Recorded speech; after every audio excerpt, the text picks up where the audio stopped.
What's going on, everybody? Happy New Year. It's Tamu, the Major Lieutenant of the Stank, here to bring the funk, the whole funk, nothing but the funk. And today, I'm here to finally show you my studio. I'm going to give you guys a studio update. I've been wanting to do this for a very, very long time, but finally we're going to get this done. Still a big work in progress, but let's go through it.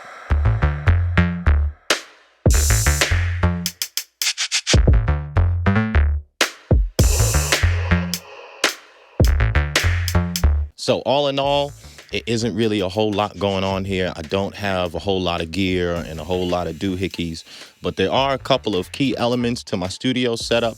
So I'm going to kind of go through all of them. I'll just give a quick overview of everything and how I use it, what I use it for.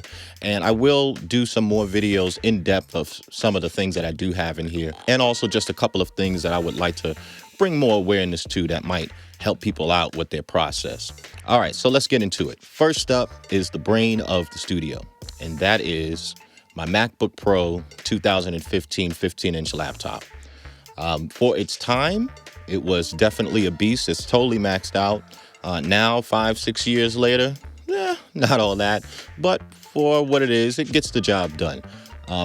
I pretty much rely on this for everything. All of my sounds and all that stuff is in this computer. If I can only take one thing with me out of the studio, of course, it would have to be the laptop. So pretty much all of my work is done more or less in the box. Next up is the audio hub of the studio, and that is my sound card. I have a Motu 828 ES model. So Motu is Mark of the Unicorn.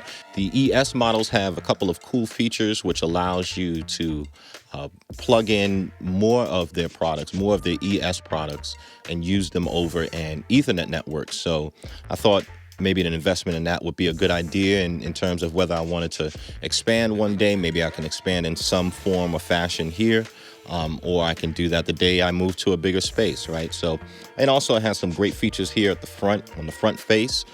So it has a couple of inputs. I got control over the inputs as well. I have my monitor volume, my master volume here, access to my speakers, speaker control, so I can switch back and forth between my main pair of speakers and my one mono speaker here.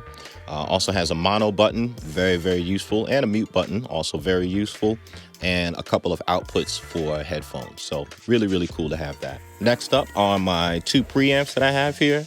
Nothing all that special. One is a Golden Age Project Pre-73 Mark II. It's based off of a Neves preamp. Is it exactly like the Neves preamp? Probably not, but it sounds good enough to me. It's got a nice tone to it. Really works well for me with my voice and a couple of different mics that I use. So I use that quite often when I'm tracking vocals for any of my songs. The other one is a WA12 Mark II from Warm Audio. This one is a clone of another type of preamp. I think it's from API. Don't quote me on that. But for what it's worth, it's just another type of tone. It's another color. I use this one very often in conjunction with this mic here on the SM7. I'm not using it right now, but I use this often with the SM7 when I'm recording my talk box. So I find that to be a really nice mixture of things to use with the talk box. I use that very often on most of my talk box recordings. So let's see. So for the rest of the desk, I just have a power conditioner here. It's actually pretty cool. It has a sequencer on it. So everything that's plugged into the power distributor is actually broken up into 3 groups. And so whenever I turn my stuff on and off, it turns on and off in a certain sequence. So it just helps to avoid any nasty pops and things like that. So I never really have that problem here. It's also really quiet. Helps to keep the noise floor very low. There's no noise coming out of the speakers or through any of the rest of my equipment. So it's very, very reliable product to have.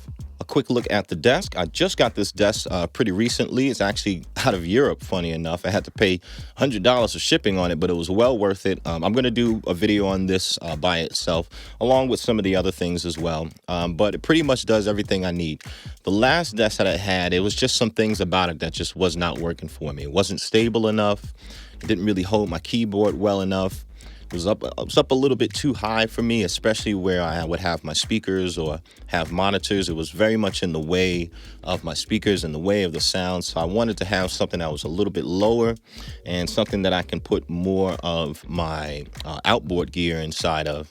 Have that a lot lower as well, and easier to access. I needed that at a better arm's reach. The other one also had a rack on the desk, but me being 6'4" tall, I would still have to kind of really reach over to get to my outboard gear, particularly my sound card where I have my monitoring section at. So this is a really great desk, actually. I really recommend it.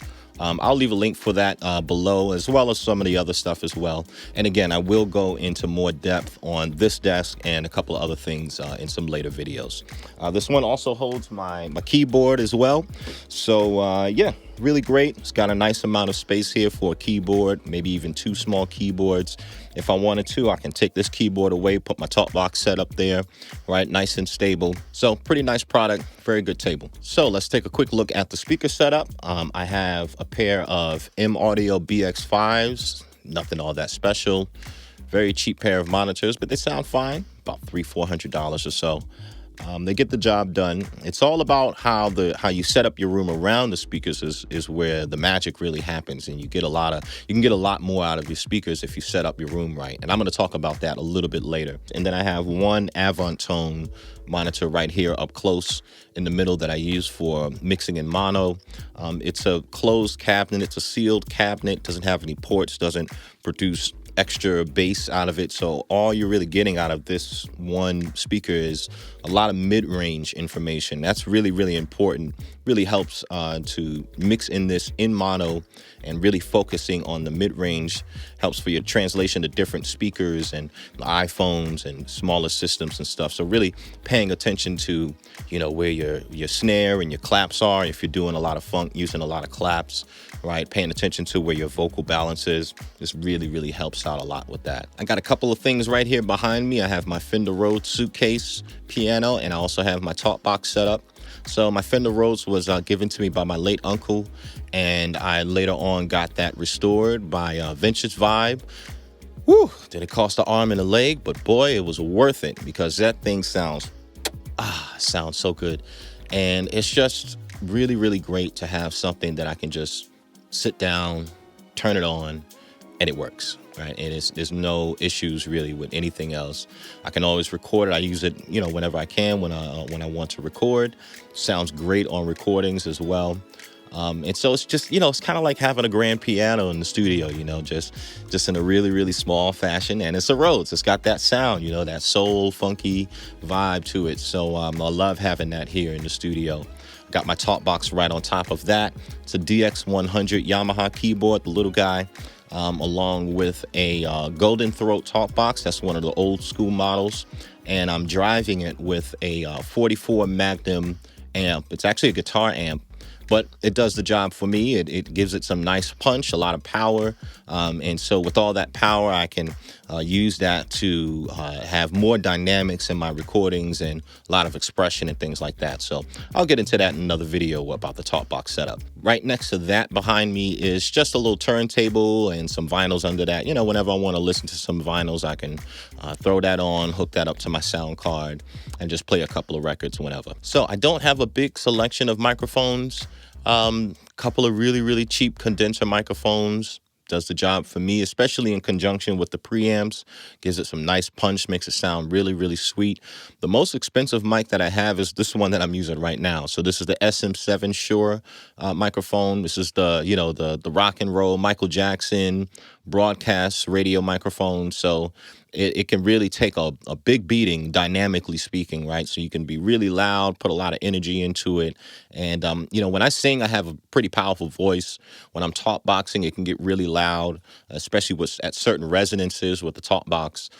So this is a really great all-around microphone for me that I use quite often. But whenever I want something with some more detail, I'll just pick out one of my condensers. I also have a couple of ribbon mics as well that has just sort of a different tone to it, slightly different function, different sound. So I'll just kind of mix it up depending on what I'm doing. I also have a collection of some headphones. I just got a pair of Biodynamic DT770s. They're really, really, really great. I used them many, many years ago for some different reasons, and that was kind of how I discovered them. So I finally picked up another pair recently, and yeah, right back at it. Sounds really, really great. Mainly use it for tracking, and I'll just use it to, kind of check mixes as well. I got a separate sidecar here, a rack, and I actually used to use it quite a lot, but I don't use it that much anymore right now. Kind of serves as sort of just a, kind of a surface on wheels for me. And having the rack, of course, is very convenient. There's a patch bay there. There's a CD and a tape player there.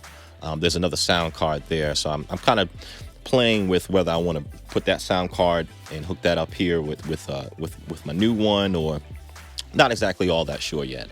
But I'll figure it out. Maybe I'll get rid of it. Maybe I'll keep it for some different purposes.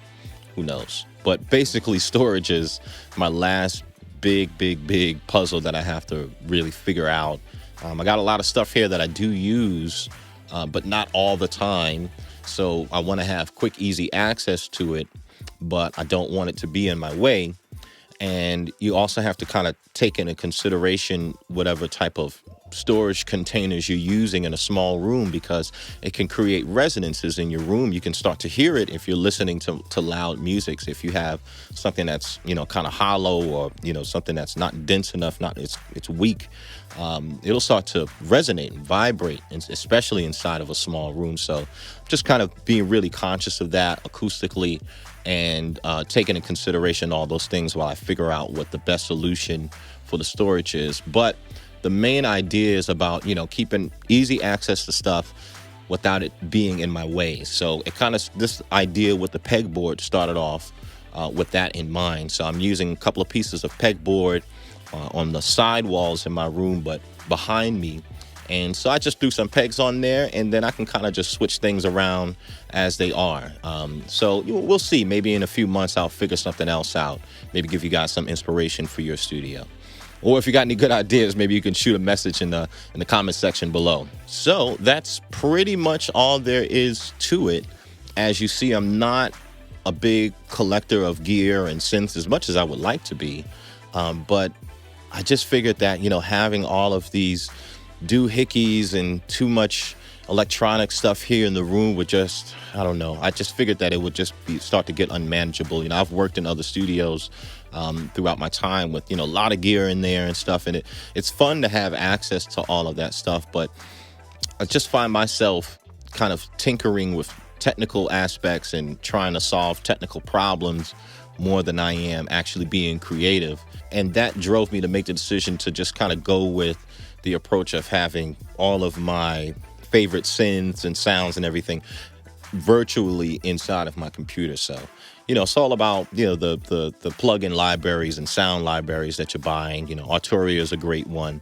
I got a couple of Spitfire audio sample libraries. So, for me, that's all I've ever wanted. I got all the synths that I would ever want in the studio and a full orchestra on my computer. I'm good.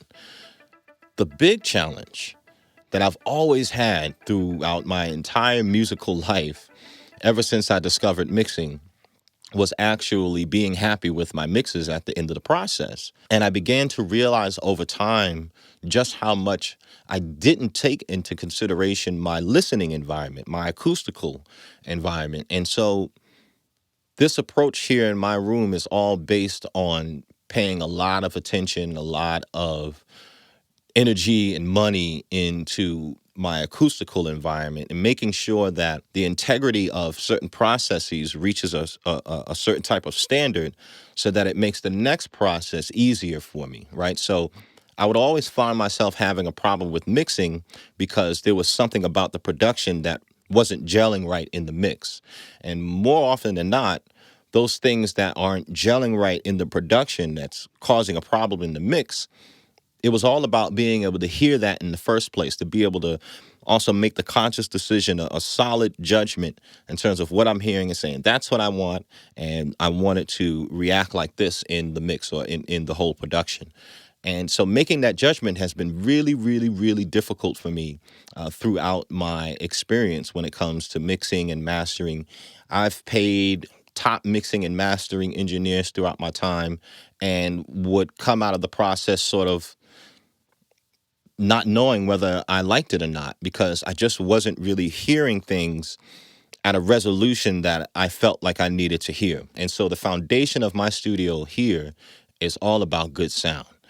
And so I decided to take all the money and energy that I would have put in buying synths and buying more plugins and more stuff for the computer, or, buying outboard gear and things like that, and instead put all of that energy in my acoustical treatment and see what I get out of that. And it was worth it. I've tried a lot of different arrangement of materials here in this room to different degrees.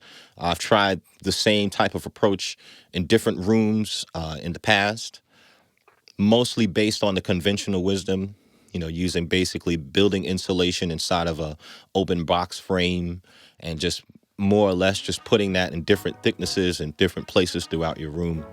Right. And I've went through this many, many times, did a lot of testing, a lot of measurements, and measurement wise, yes, I've been able to reach some pretty good goals, get some good readings in the past, but it just didn't really sit right with what I was hearing and experiencing. It wasn't translating. I wasn't 100% sure of whether or not what I was hearing is actually what I wanted.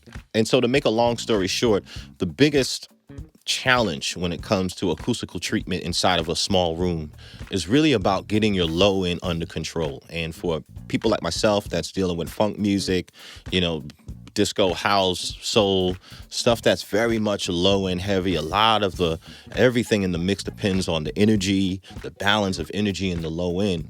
You need to be able to reference it at the same resolution that you want to experience it in, right? So if you want to hear a good mix, you need to be able to actually hear good, right? You need to be able to hear well in the space that you're in. You need to be able to hear all of the frequencies kind of separated inside of a room to be able to make enough to make solid judgment on where you want the balance to be. And I really struggled with that over the years, but now this room is just a major, major, major game changer in terms of the approach that I took and the results that I got out of it. Most people would use a whole lot of building insulation in a room like this, and I've done it before, but I decided to do something different. And I'm definitely going to talk more about that in another video, a separate video. But basically, this has been my most meaningful upgrade to a studio that I've ever experienced in my entire life. Like, this room sounds insane. I can hear things in songs that I've been listening to my entire life that I have never heard before, and just have a completely different experience in terms of how I'm listening. And it has made my job so much easier. I've tried mixing for a client just recently, and it took me no time. And before, I would spend weeks to months to even years on a song because I just wasn't 100% happy. I would be more like 75, 80%. Well, now it's more like 98, 99%, because I still have a bit more to go here. But folks, I have to say, whatever you do, if you are one that tends to mix your own music, master your own music, take some time, money, energy into learning, researching about absorption, acoustics. But no matter what, whatever you do, just figure out a way to get some meaningful low-end absorption in your room, and you'll hear it, and everything will just kind of fall into place for you. You'll experience it, and you'll just know what to do at that point, because it's just been a huge game changer for me. So for me, all of this stuff, all these big boxes here, I built all this stuff myself. It was a huge, crazy headache, but a major achievement for me. I'm really proud of it, and I am just absolutely in love for the first time of the sound of this studio. I still got a long way to go, but it just sounds incredible. So for me, that's been my biggest achievement for this studio. It's been my biggest upgrade. And the coolest thing is that, it's heavy as hell, but it doesn't require any power, right? And it makes such a huge impact. If you're working in a small room, you have to take consideration that room is about 70% of what you hear. right? The smaller it is, the more that percentage goes up. From a room like this, about 70% of what you hear is going to be that room, no matter where you sit in that room, no matter where your speakers are, right? So you really have to come up with a strategy that works for you and that's going to give you the results that you need so you can hear things the way that it needs to be heard. Because everything else, I can have 5,000 synthesizers in here. I can have an entire orchestra on my computer and all that stuff. It doesn't matter if you can't hear it right. You'll never be able to mix it correctly. You'll never be able to figure out whether the balance that you want is actually what you actually want, right? So I really put a lot of credence into that in this build, and I'm gonna keep you guys updated on that. Other than that, that's pretty much all there is to it. So stay tuned, everybody, for the next few videos on some studio updates over the next months, years, whatever it may be. And of course, I'm going to do some videos on some separate products that I have here in the studio that I think are really, really great. And stay tuned for some tips on talk boxing, production, mixing, mastering, all that good stuff, y'all. All right, everybody, that's it for now. I promise you, I'm going to do my best to put out some more videos this year and keep it going. Let's do it big. I hope you guys are hanging in there. Stay hanging in there. And until then, ladies and gentlemen, I will see you in the next video. May the stank always be with you. Keep it funky. Keep it stanking. Peace.